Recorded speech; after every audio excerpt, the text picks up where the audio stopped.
Some families carry wealth, some carry pride, and some carry secrets. But there are lineages so cursed, so deeply stained with blood, betrayal, and madness, that their very name feels haunted through the centuries. Among those families, one stands out. Its story whispered in fragments across generations, wrapped in darkness and tragedy. Tonight, we open the doors to a family history that should have remained buried, a legacy of horror etched into every descendant's fate. The origins of the Dellinger bloodline are wrapped in shadows, whispered about in hushed tones as though speaking of them aloud might invite misfortune upon those who dare recall the name. To understand the horrific lineage of the family, one must journey back to the soil where their roots first took hold, a soil drenched in suspicion, suffering, and the kind of superstitious dread that clings to entire generations.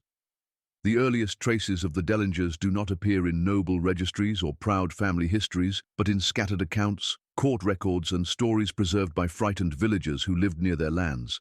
Unlike other families who traced their beginnings with pride, the Dellinger foundation seemed cursed from the first, entangled with violence and events that defied rational explanation. Their origins were not simply human struggles of poverty or ambition, but something darker, as if a mark had been placed upon them before the family even drew breath in the annals of history. The oldest whispers suggest the Dellingers first emerged in a remote settlement where law was fragile and survival often meant turning to desperate measures. It was in this unforgiving place that the name became associated with cruelty, for the family patriarch was said to rule not only his kin but the surrounding villagers with a hand so severe that his presence alone spread dread. Some said he enforced his will with brutality, punishing not only enemies but also neighbors, strangers, even his own blood. The soil of their earliest home was rumored to be cursed long before the family settled there, linked to pagan rites and sacrificial practices carried out in ages past, and so the Dellingers became woven into that grim legacy. Whether they embraced it or it consumed them, none can say with certainty, but the result was the same. The name was etched into local folklore as one not to be spoken lightly. The birth of each new Dellinger was rarely celebrated, but feared. For with each generation came more stories of misfortune, children born with strange marks upon their skin, livestock perishing without reason, homes catching fire without spark or cause. The villagers who lived nearby often spoke of the family as though they were cursed, yet the Dellingers themselves seemed to thrive amidst the ruin, as if whatever dark force surrounded them granted power at the price of peace. The patriarchs grew wealthier through unexplained means, their landholdings stretching further than seemed possible for those who should have been crippled by scandal and bad luck. Some whispered that the Dellingers had made a bargain, a pact with forces unseen, trading the souls of their descendants for prosperity in the present. Even the religious institutions of the time seemed powerless against them. Priests who attempted to confront the family often fell ill or disappeared mysteriously, their absence explained away as coincidence but spoken of by locals as proof of the Dellinger curse. Churches near their estates were said to crumble faster than those in other regions, as though the very ground rejected sanctity. Travelers passing through the area recorded strange sensations in their journals, accounts of feeling watched, of hearing weeping in the night with no source, of seeing shadowy figures near the family's lands that would vanish when approached. These accounts became part of the written record, blending uneasily with the superstitions of the common folk until history and legend were inseparable. As time stretched forward, the family name carried with it not only fear, but notoriety. Marriages into the Dellinger bloodline were rare, and when they occurred, the unfortunate spouses often met early deaths or were driven into madness. Children born of the union were said to inherit not only wealth, but a strange look in their eyes, a depth of darkness that unsettled those who gazed too long. Servants who worked within the households told stories of violent tempers, of rooms locked and never opened, of cries in the night that were ignored by all within the walls. Inheritance disputes often ended in bloodshed, brothers turning on brothers, sisters vanishing without explanation, leaving behind nothing but questions and grief. The origins of the Dellinger bloodline therefore cannot be separated from this thread of shadow that wound its way through their early years. They were not a family who stumbled into occasional tragedy, as all families inevitably do, but one whose very name seemed entangled with it. Their history was not merely written in ink upon parchment, but in the memories of those who dared live near them, in the warnings passed from parent to child, never to wander too close to Dellinger land, never to speak their name at night, never to accept their hospitality no matter how generous it might appear. Theirs was a beginning that carried all the signs of something unnatural, as though the first stone laid upon their foundation was already cursed, and every brick stacked upon it only deepened the weight of the doom that followed. The patriarchs of the line were often described as men who rose above their station, but always at some terrible cost. Each generation seemed to produce one figure who wielded power ruthlessly, expanding influence and maintaining control over those around them with uncanny ability. But with that power came downfall, either through sudden death, violent rebellion, or madness that consumed them until the family was forced to hide their own.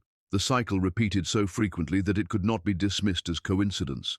A pattern was forming, one that grew clearer with every generation that carried the Dellinger name forward. And in those earliest origins, one can already trace the outline of a curse, a legacy of horror that would echo through centuries to come, leaving behind not merely a family history, but a nightmare stretching across bloodlines, whispered as warning, retold as legend, and feared as truth. Generational patterns within the Dellinger family reveal a darkness that does not simply rest on isolated misfortunes, but rather thrives as if bound by blood itself. Each generation carried echoes of the one before it, repeating in frightening rhythms the same stories of violence, madness, and sudden death that became almost predictable with time. The Dellinger lineage seemed to follow a dreadful script, one that no descendant could escape, no matter how far they fled or how fiercely they denied their inheritance. From the earliest written accounts to the whispers of more recent times, the family bore witness to the same unraveling, as though each new child was born not into possibility, but into inevitability. Records show that Dellinger men were often marked by cruelty, their tempers fierce and their actions unrestrained by the moral boundaries that guided others of their era. In village chronicles, one can trace the violent streak of these patriarchs, who ruled their lands with iron fists and cared little for the suffering of those beneath them. They were prone to sudden bursts of rage, punishments that crossed into brutality, and feuds that ended in bloodshed. Each man seemed to inherit the sins of his father, growing into a reflection of the darkness that had come before him. The more they tried to outdo their predecessors in wealth or power, the more destruction followed, leaving behind a trail of enemies and grief. The women of the Dellinger family were not spared from this cycle. Many were recorded as falling into states of deep despair, plagued by madness that manifested in strange behaviors, visions, and outbursts that frightened even their kin. Some locked themselves away, unable to bear the weight of whatever shadows pressed upon their minds. Others vanished entirely, disappearing into forests, rivers, or the night itself, their bodies never recovered.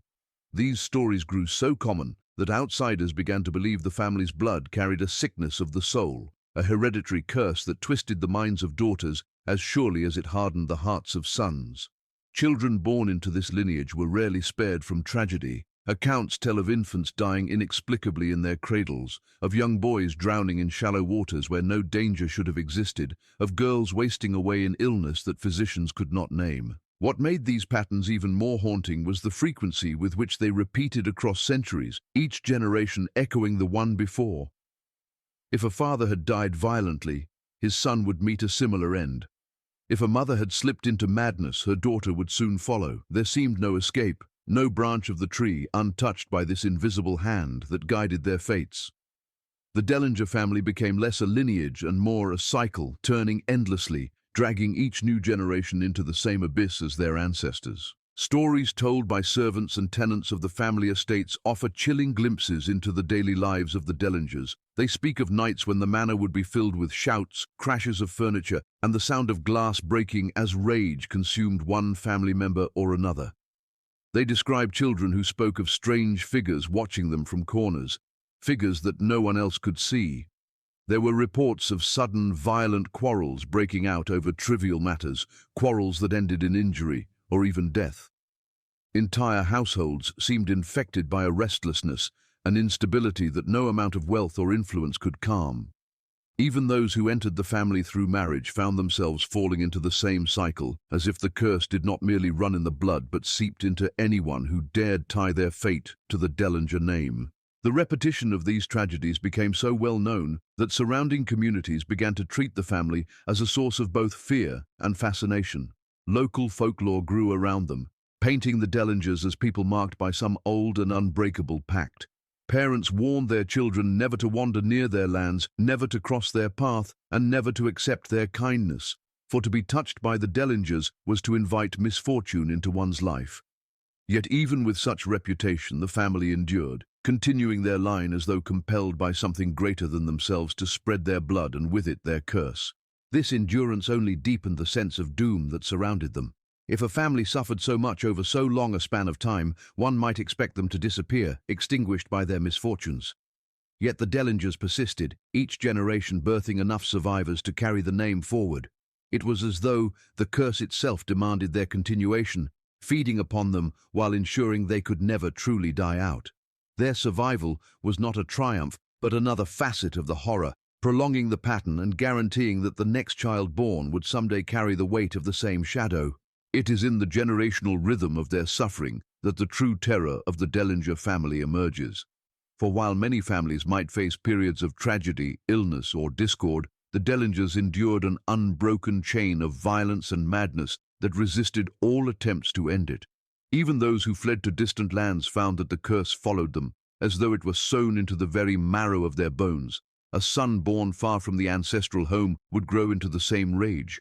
A daughter raised in another country would fall into the same despair, proving again and again that distance offered no refuge. Theirs was not a story of isolated horrors, but of a legacy designed to repeat itself endlessly, each generation doomed to mirror the nightmares of the last. The role of superstition, dark rituals, and alleged pacts within the Dellinger family's legacy is impossible to separate from the horrors that marked their existence. While some may argue that the repeated tragedies of the family were simply the result of cruelty, mental illness, or misfortune, the whispers that followed them through the centuries tell a different story, one woven not only into the family's blood, but into the very soil they inhabited. From the earliest days of their rise to power, the Dellingers were spoken of as a family that trafficked in things forbidden, that reached beyond the realm of the natural in pursuit of influence, wealth, and survival. Their name became tied to rumors of rituals carried out in hidden chambers, of oaths sworn in blood, and of pacts sealed with forces unseen. Local folklore preserves unsettling details, tales passed down from villagers who swore they had seen flickering lights in the woods near the Dellinger estate long after midnight, shadows moving in unnatural ways, and sounds that were not prayers but chants carried on the wind. It was believed that the family did not merely inherit a curse, but had bound themselves willingly to something darker, a bargain struck generations ago that could never be undone. Some versions claimed that the first patriarch, faced with ruin and the collapse of his fortune, called upon forbidden practices to restore his standing. Others suggested that the family sought dominion not only over land, but over the very forces of life and death, binding themselves to powers that demanded payment in the form of suffering that would stretch across their descendants. Superstition clung to the family so strongly that every action, every tragedy was seen through the lens of ritual and pact. A sudden illness would be explained as a sacrifice taken by whatever force the Dellingers had pledged themselves to. A violent quarrel ending in bloodshed was whispered to be part of a cycle demanded by the pact, a price extracted at intervals that no one could predict. Even the architecture of their homes became part of the legend. Some who visited the estates described strange markings carved into doorframes, symbols etched into stone that resembled neither Christian iconography nor familiar patterns of local design. Hidden rooms, sealed basements, and locked chambers fed the speculation further.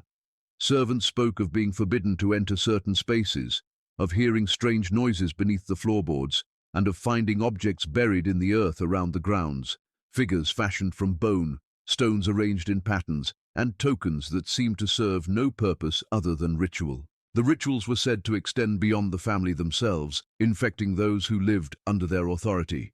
Tenants told of nights when they were summoned to participate in gatherings where silence was demanded, and where the air grew heavy with an atmosphere they could never quite explain. These gatherings left them shaken, their memories clouded, their dreams haunted for weeks afterward. They claimed to see the faces of the Dellingers illuminated by firelight, their expressions distant, as though they were half present and half consumed by something that held them in its grasp. Even if such accounts were exaggerated or shaped by fear, they reveal how deeply the belief in the family's ritual practices took hold, shaping the way they were remembered long after individual events had faded into time. Stories of pacts became especially strong in the times when the family seemed to prosper despite the tragedies that struck them. While others fell into ruin through famine, plague, or political upheaval, the Dellingers retained their lands, their influence, and their wealth. This resilience was interpreted not as luck, but as the fruit of a bargain, a prosperity bought not by hard work or divine favor, but by a price paid in shadows. The belief was that every advancement of the Dellingers came at a cost, whether the unexplained death of a child, the madness of a spouse, or the sudden downfall of a rival. They gained what others lost, rising on the ruin of those around them, as though their pact required not only the sacrifice of their own blood, but the suffering of others caught within their reach. The religious authorities of their time struggled to confront them, for attempts to cleanse the family through blessings, exorcisms, or holy rites often failed spectacularly. Churches near their estates would suffer calamities, fires that consumed altars, floods that destroyed sacred texts, or infestations that drove congregations away. Priests who spoke too boldly against the Dellingers frequently vanished or fell to inexplicable sickness. Such patterns only fueled the conviction that the family was shielded by something more powerful than human authority, something that answered their calls in the darkness and protected them from the consequences of their sins. The alleged pacts were not always spoken of as singular, but as renewed. Some claimed that each generation had its own ritual to bind the family's fate anew, that a Dellinger heir would be tested and required to reaffirm the ancient oath. This belief explained why the tragedies continued, why no descendant seemed able to break free. Even those who tried to distance themselves from the family found themselves pulled back, as though the pact required their participation, whether they willed it or not. Tales of sons who fled only to die violently in foreign lands, of daughters who married into distant households only to bring misfortune with them, reinforced the idea that the reach of these dark promises was endless. By the time their story had stretched across centuries, the Dellingers were no longer seen merely as a family, but as a symbol, an embodiment of what happens when mortals reach into forbidden places for power they cannot control. Their rituals, whether real or imagined, became inseparable from their identity, and the idea of their pact lingered like a shadow over every account of their lives. The horrors of their lineage were not attributed simply to chance or human failing, but to a deliberate choice made long ago, a choice that chained every descendant to a legacy of darkness from which there could be no escape. Historical records and chilling folklore surrounding the Dellinger name reveal how deeply the family became embedded in both documented history and the imaginations of those who lived under their shadow. Unlike some families whose scandals faded into obscurity, the Dellingers remained fixed in the collective memory, their story retold not only through official documents but through the kinds of tales whispered in taverns, passed around firesides, and carried on the tongues of frightened children.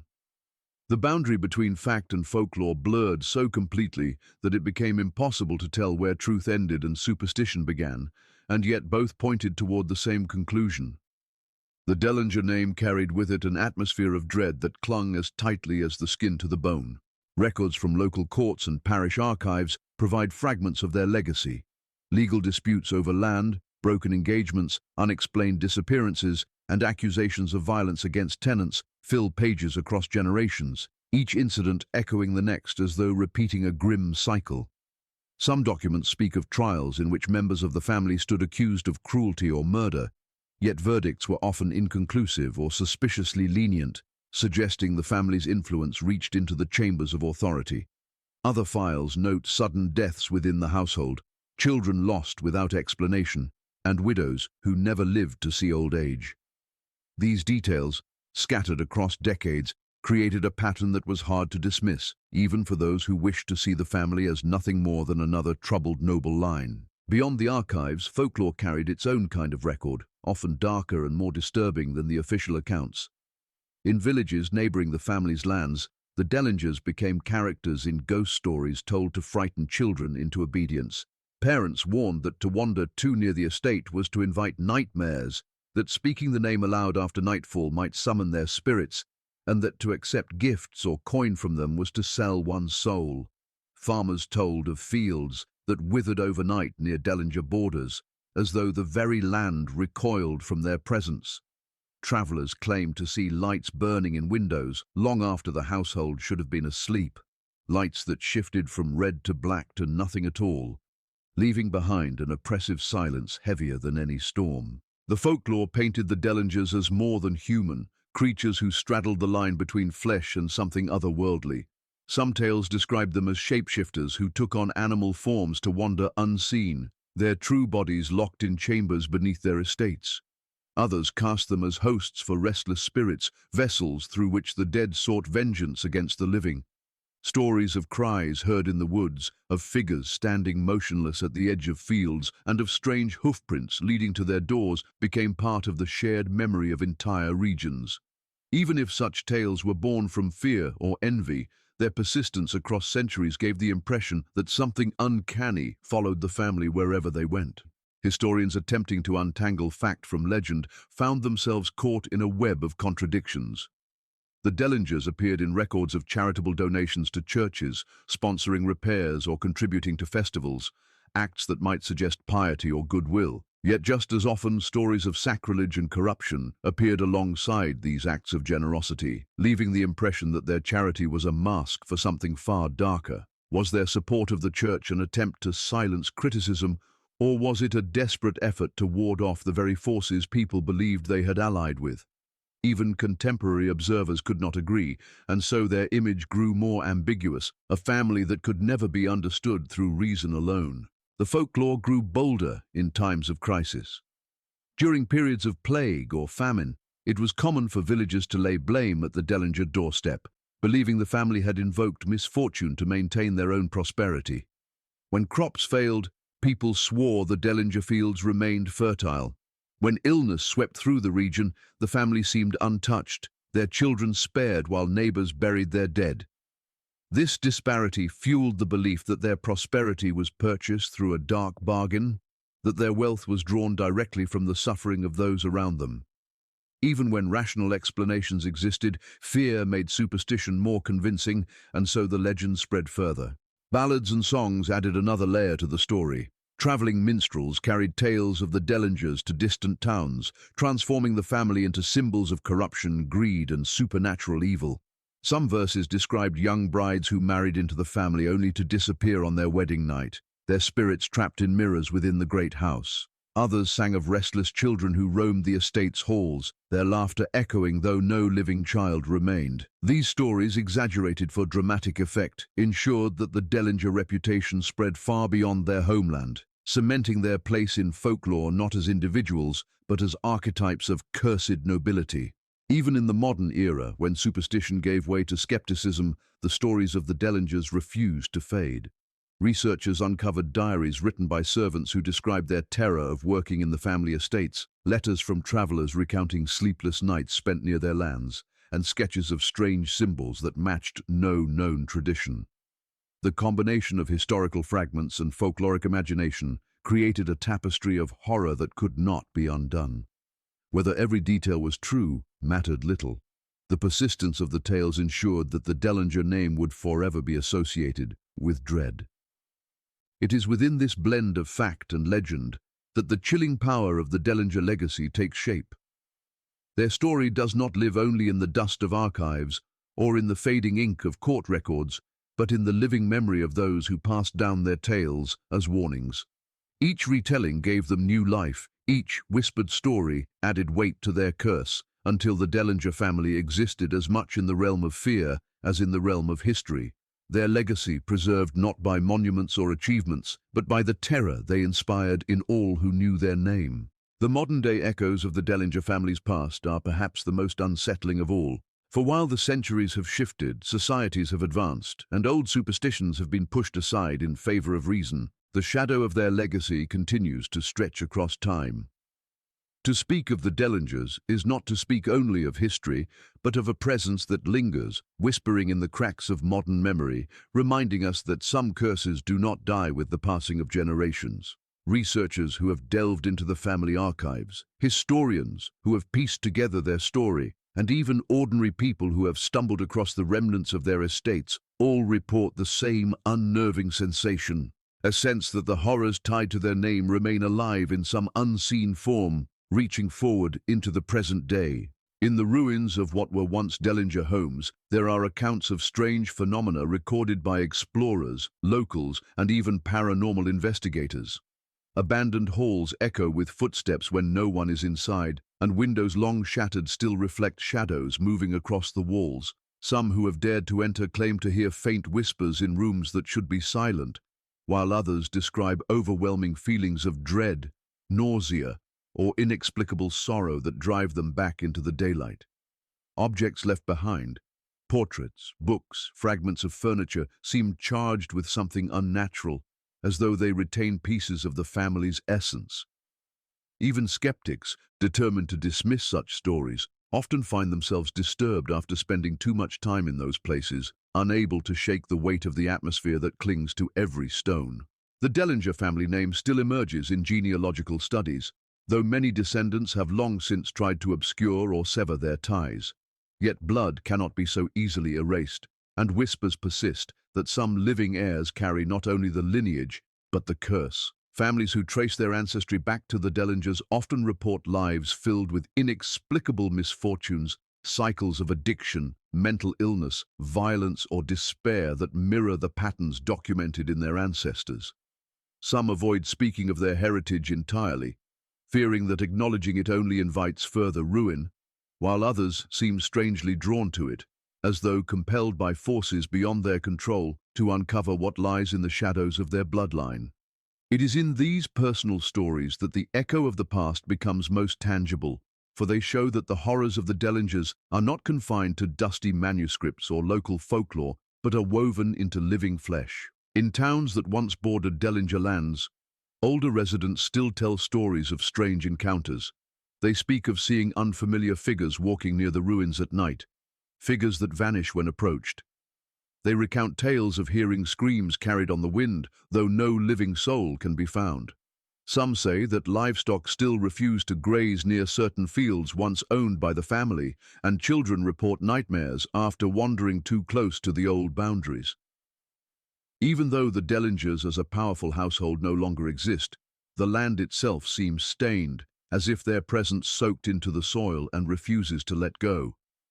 These lingering hauntings are not just stories for the superstitious, but are experiences recorded even by those who claim to believe in nothing beyond the physical world, giving weight to the idea that the family's legacy continues to haunt the present.